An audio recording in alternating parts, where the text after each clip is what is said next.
Brooks.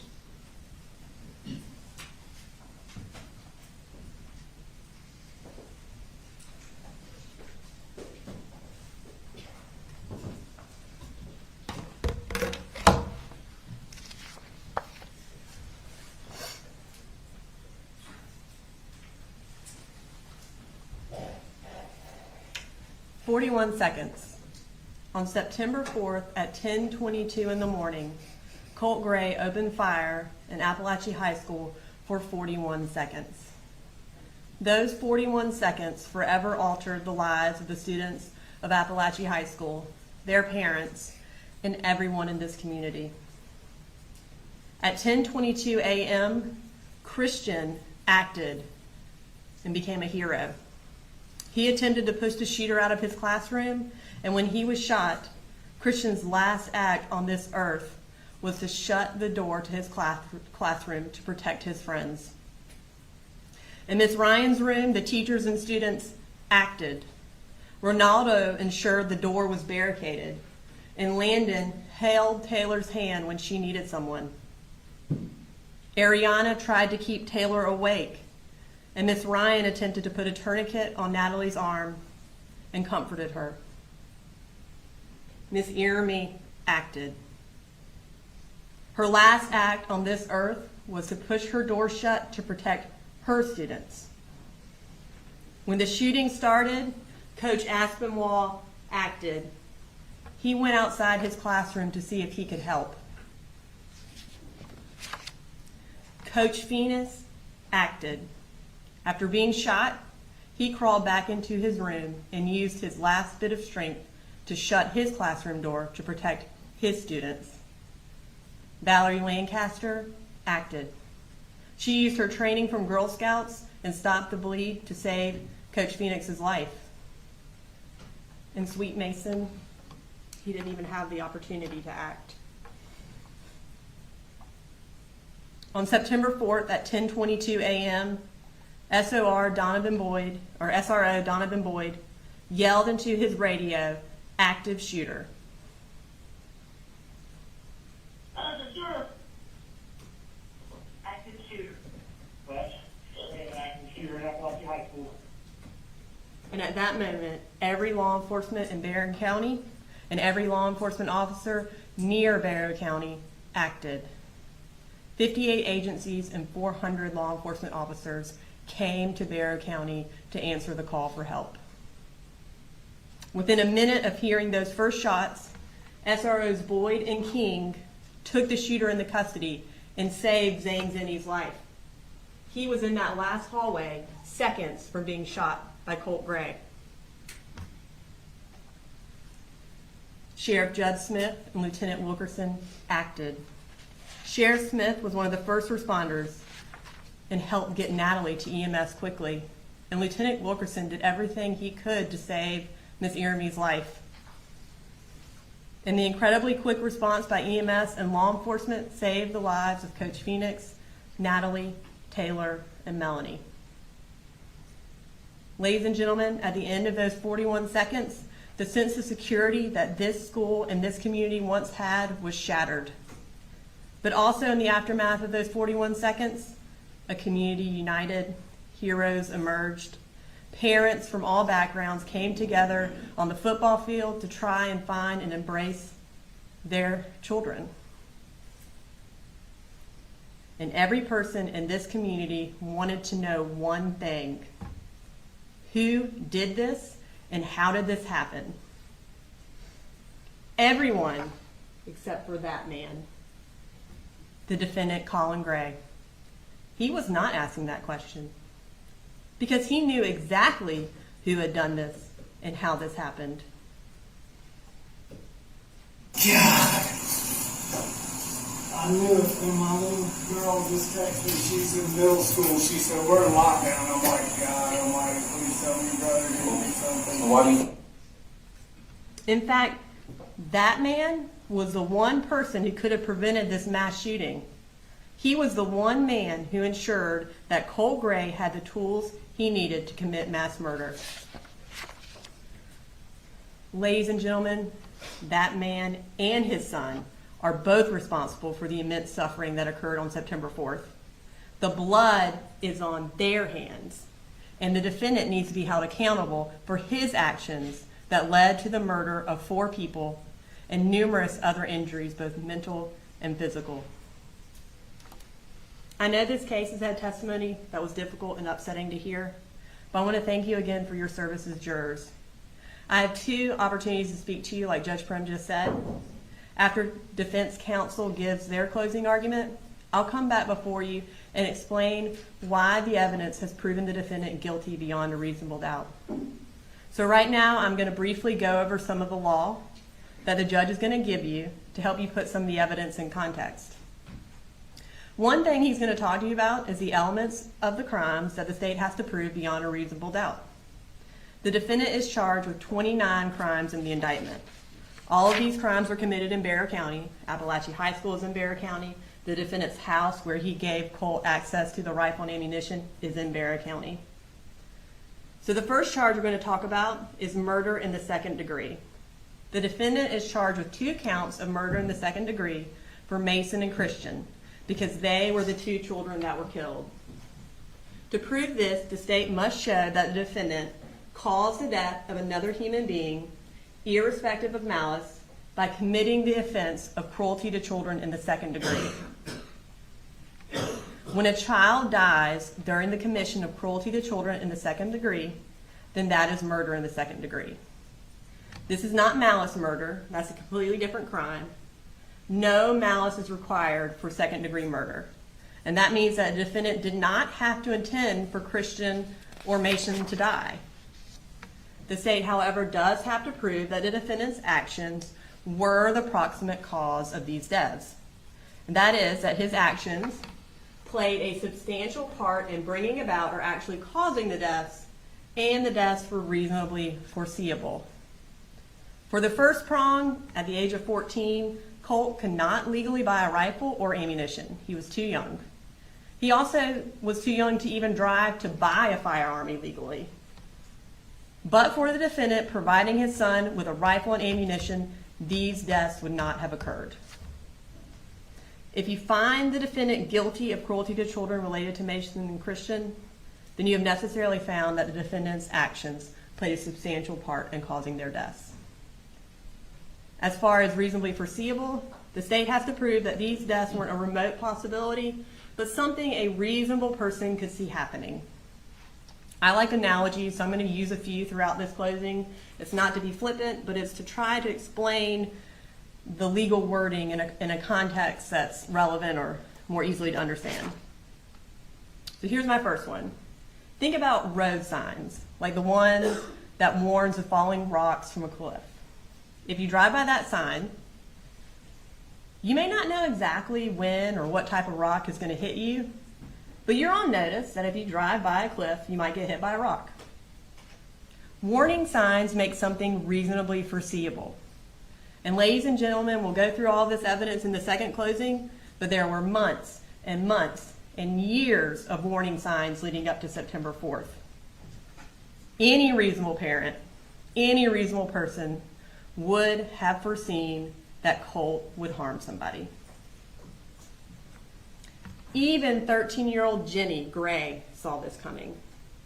Jenny told the defendant, "But I think we are thinking the same thing, and I don't want to talk about it over text." And the defendant's response was 10-4, because he certainly saw this coming too. He is guilty of these charges. Next, we have 20 counts of cruelty to children in the second degree. To prove this charge, the state has to prove that the defendant caused cruel or excessive physical or mental pain to a child under the age of 18 years through criminal negligence. For the first element, the defendant caused this pain by consciously disregarding a substantial and unjustifiable risk that his act of allowing Colt Gray, a minor over whom he had custodial responsibility, access to a firearm and ammunition after receiving sufficient warning that Colt Gray would harm and endanger the bodily safety of another. And thereafter, Colt Gray did shoot at and shoot children. That's what is in the indictment, and I know it's lengthy, but that is what the state has to prove. So to break this down a little, I want to first talk about the act that the defendant committed. The defendant gave access to a semi-automatic rifle and ammunition to his son, Colt. His son, who was a minor over whom he had custodial responsibility. Now, Colt lives in the defendant's house. The defendant bought him the rifle. The defendant had the ability to take that rifle away if he wanted to. The defendant gave this access to Colt after he received sufficient warning that Colt Gray would harm and endanger the bodily safety of another. Now, the defense in opening misled you about this part of the law. They said we had to prove that the defendant unequivocally knew that Colt would harm someone. This is not what the law is. This is what they want the law to be. But what the indictment says, what the law says, is that we have to prove the defendant received sufficient warning that Colt would harm someone. Sufficient warning. Here's another analogy. If you see a weather report saying there was a 70% chance of rain, then you've received sufficient warning that it would rain, and it's your responsibility to bring an umbrella.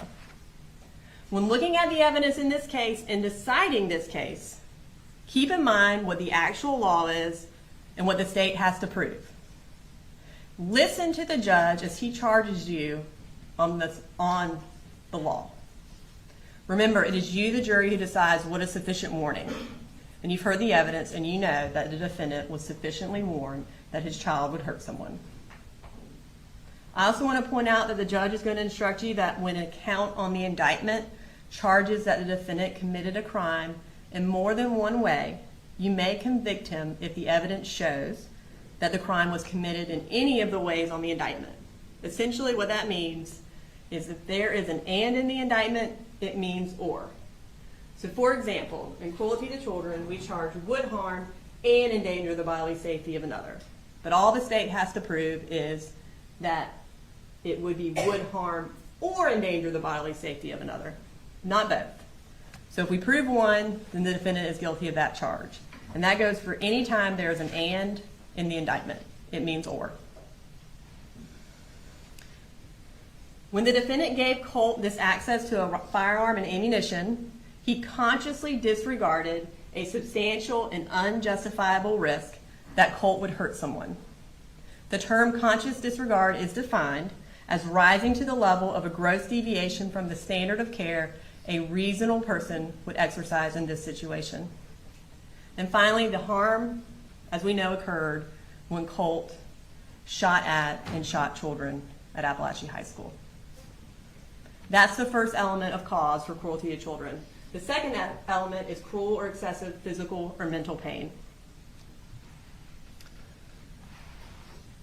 The state has to prove that each of the victims listed in the indictment suffered cruel or excessive mental or physical pain.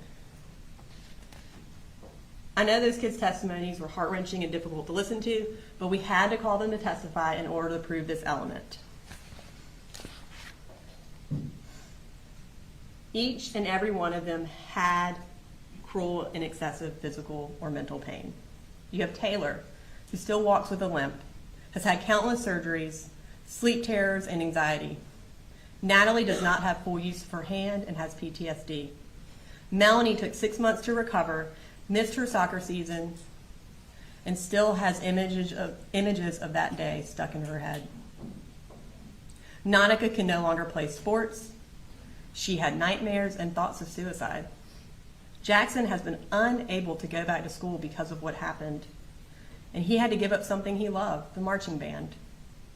Ronaldo became more aggressive, had bad dreams, and could not hug his own mother. Hayden has panic attacks and lives in fear that this will happen again. William sent his family a text message after the shooting telling them he loved them and that he thought he was going to die. Kendez has nightmares and spent a year and a half believing that he had left the door to his classroom open. Marquez constantly thinks about what happened that day and has even lost his love of sports. Brittany is scared easily and is triggered by loud noises. Michaela is traumatized and is scared to stay home alone. Jalen has more anxiety, and Martin is constantly looking at doors, afraid of what might happen. Ariana started anxiety medication and has intrusive thoughts of Christian. The second element is met. And of course, for the third element, you heard either the students or Ms. Ryan testify that they were all under the age of 18. The final element for cruelty to children in the second degree is criminal negligence. That is defined as an act or failure to act which demonstrates a willful, wanton, or reckless disregard for the safety of others who might reasonably be expected to be injured. The defendant is not charged, again, with purposely or intentionally bringing about the harm, but with recklessly doing it. And reckless disregard for the safety of others describes exactly the defendant's actions in this case. So those are the two charges that are related to the child victims. The next two charges we have are related to the adult victims. That is involuntary manslaughter and reckless conduct. The first charge we're going to talk about is involuntary manslaughter, which is the corresponding charge for adults for murder in the second degree. The defendant is charged with 2 counts of this against Coach Aspinwall and Miss Irami. In order to prove involuntary manslaughter, the state has to prove that the defendant caused the death of another person without intending to do so by committing the offense of reckless conduct. Again, the defendant did not have to intend to kill these people, but if someone dies during the commission of reckless conduct, then that is involuntary manslaughter. For all of the adult victims, there's also a charge of reckless conduct. And again, this is the corresponding charge to cruelty to children when the victim is an adult and not a child. And it is laid out the exact same way as the cruelty to children charges. In order to prove these counts, the state has to prove that the defendant caused bodily harm or endangered the personal safety of another by consciously disregarding a substantial and unjustifiable risk that the defendant's act or failure to act would cause harm or endanger the bodily safety of another. And clearly the defendant's actions in this case constitute reckless conduct. Before I move on from discussing the charges, I need to talk to you about something called lesser included charges. What that means is the defendant is going to ask you to either find him not guilty or find him guilty of only a lesser charge. He wants you to do exactly what he does every time he talks. Make his actions seem better than they actually were. On this verdict form, which you'll have with you back in the jury room, it'll have what the state indicted the defendant at the top, and then under it, it'll be the 2 lesser included charges for murder, and then there'll be 1 lesser included for involuntary manslaughter. I'm going to start with the first lesser included for murder in the second degree. For that one, the defendant wants you to find him guilty of only the lesser included charge of involuntary manslaughter, like we just talked about for the adult victims. He wants you to find that Mason and Christian died in the commission of a reckless conduct instead of a cruelty to children in the second degree. The only way you can find this lesser charge is if you find that Mason and Christian did not suffer cruel or excessive pain. Since Mason and Christian are under the age of 18, that's the only additional element that separates cruelty to children from reckless conduct. To find that Mason and Christian did not suffer cruel and excessive pain, you would have to put aside all logic and common sense.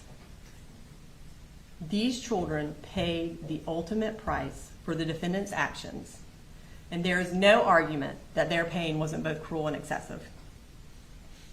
Ladies and gentlemen, when you go back to the jury room, read the indicted charge. Read what murder in the second degree is on the indictment. If you find him guilty of that charge, leave the other 2 blank. And remember, if you find the defendant guilty of cruelty to children in the second degree, because Mason and Christian died during that act, that man is guilty of murder in the second degree. The law is that simple. For involuntary manslaughter, the defendant is also asking that you find him guilty of the lesser included charge of involuntary manslaughter lawful act. What he is charged with currently on the indictment is involuntary manslaughter unlawful act. This is also going to be a second lesser included of murder. So for second degree murder, it'll have involuntary manslaughter unlawful act and involuntary manslaughter lawful act. And then for involuntary manslaughter, it is going to say the indicted charge is unlawful act and the lesser included is lawful act.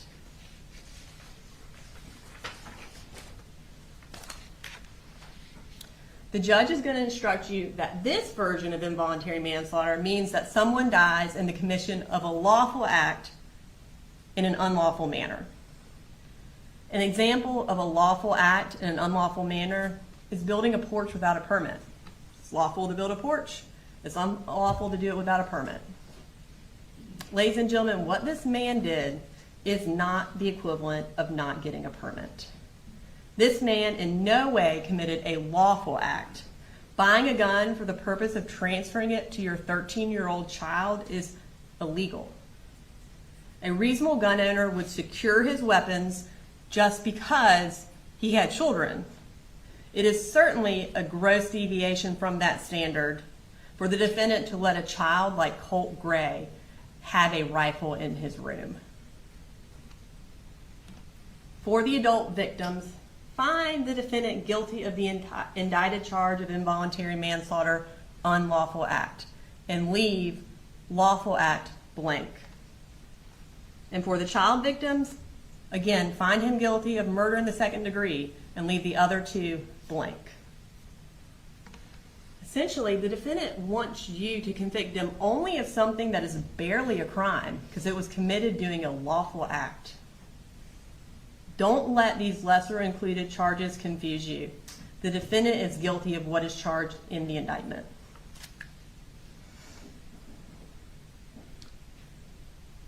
The defense claimed in opening statements that if you find the defendant guilty, it's a slippery slope, and parents will start getting charged all over the place for crimes their children committed. Ladies and gentlemen, the defendant is not charged with these crimes because he is Colt's parent, because he shares his last name. He is charged with these crimes because he shares the blame. Think about it this way. Our children do risky things all the time.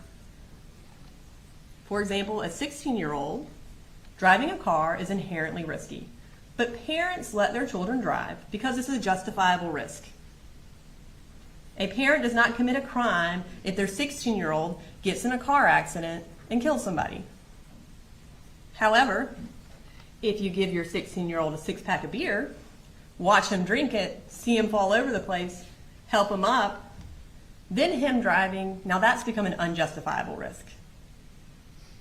If you disregard that risk and give your child the keys to the car and watch him drive off, and then he kills someone, then yes, your actions combined with your knowledge are criminally negligent and they're reckless, and you're guilty of murder in the second degree or involuntary manslaughter depending on the age of the victim.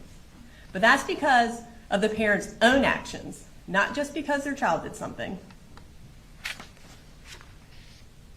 After seeing sign after sign of his son's deteriorating mental state, his violence, his school shooter obsession, the defendant has sufficient warning that his son was a bomb just waiting to go off. And instead of disarming him, he gave him the detonator. Charging the defendant is not a slippery slope.